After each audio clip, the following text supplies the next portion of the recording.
भोजशाला कमल मौला कॉम्प्लेक्स मामले में महत्वपूर्ण अंतरिम आदेश जारी किया है।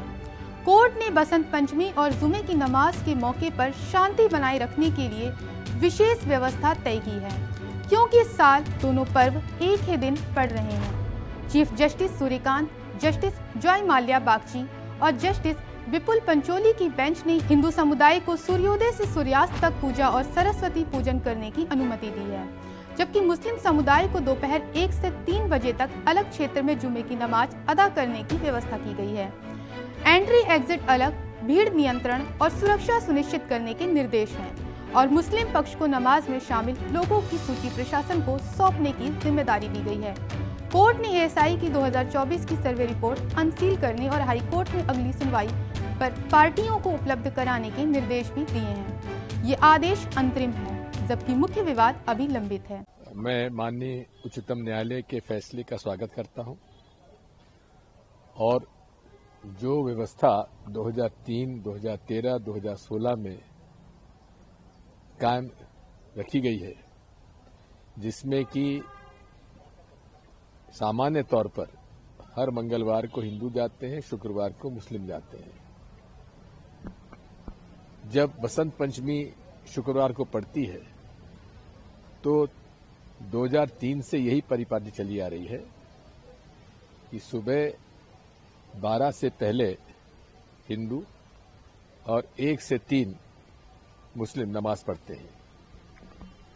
इसी के बाद 3 बजे के बाद 4 बजे से हिंदू समाज भी वहां फूल वगैरह चढ़ा सकते हैं।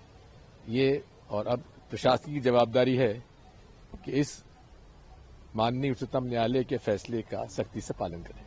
दरअसल भोजशाला कमल मौला कॉम्प्लेक्स मध्य प्रदेश के धार जिले में स्थित एक प्राचीन स्मारक है, जो भारतीय इतिहास, संस्कृति और धार्मिक संघर्ष का प्रतीक बन चुका है। ये 11वीं शताब्दी का निर्माण है, जिसे भारतीय पुरातत्व सर्वेक्षण यानी एएसआई द्वारा संरक्षित किया गया है।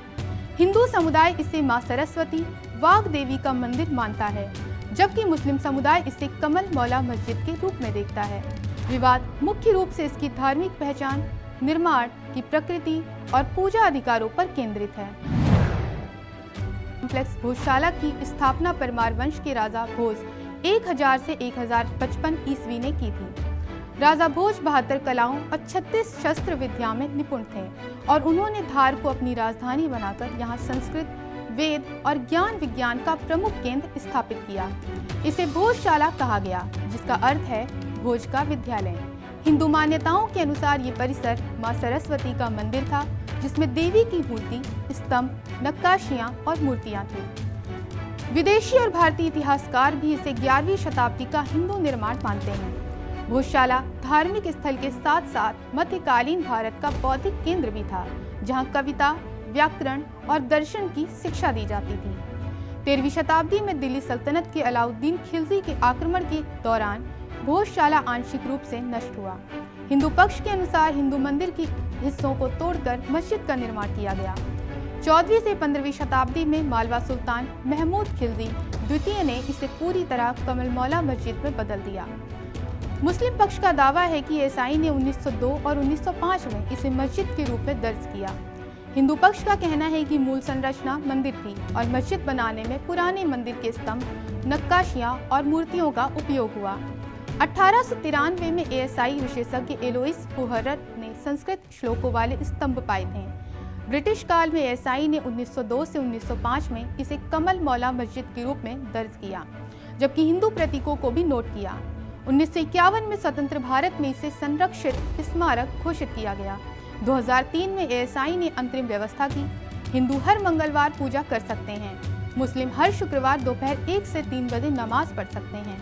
2024 में एएसआई ने वैज्ञानिक सर्वे कर मौजूदा संरचना को 10वीं से 11वीं शताब्दी के मंदिर के अवशेषों से जुड़ा पाया। विवाद मुख्य रूप से धार्मिक पहचान, एएसआई निष्कर्ष और पूजा अधिकार को लेकर है। एएसआई सर्वे में 94 मूर्तियां, 1710 अवशेष और 31 सिक्के मिले, जो हिंदू मूल को दर्शाते हैं। मामला भी हाई कोर्ट में लंबित है। बहरहाल भोजशाला कमल मौला कॉम्प्लेक्स केवल एक धार्मिक स्थल नहीं है, बल्कि ये शिक्षा, संस्कृति और सत्ता संघर्ष का ऐतिहासिक प्रतीक भी है। ये स्थल दर्शाता है कि कैसे समय के साथ शिक्षा और आस्था के केंद्र कभी विवाद का मैदान बन सकते हैं। फिलहाल के लिए इस खबर में इतना ही। देश और दुनिया की बड़ी खबरों के लिए देखते रहिए पंजाब केसरी टीवी। हमसे जुड़े रहने के लिए हमारे YouTube चैनल को सब्सक्राइब करें और नई वीडियो की नोटिफिकेशन के लिए बेल आइकॉन को दबाएं।